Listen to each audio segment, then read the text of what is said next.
Nostril.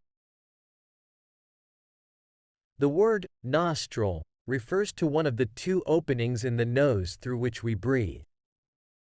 Each nostril is located on either side of the nose and allows air to enter and exit the respiratory system.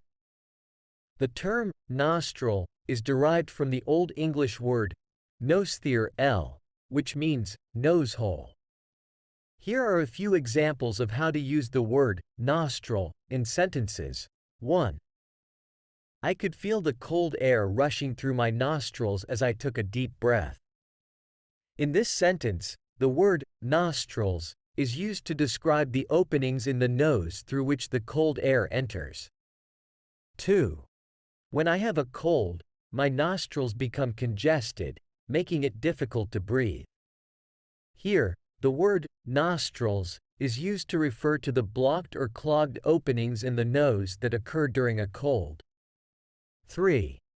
The unpleasant smell made me wrinkle my nose and cover my nostrils. In this sentence, the word nostrils is used to describe the openings in the nose that are covered to avoid smelling something unpleasant. 4. The scent of freshly baked bread wafted into my nostrils, making me hungry. Here, the word nostrils is used to describe the openings in the nose through which the pleasant smell of bread enters. Overall, the word nostril is a specific term that refers to the openings in the nose that allow us to breathe. It is commonly used in various contexts to describe the function, sensations, and reactions related to these nasal passages.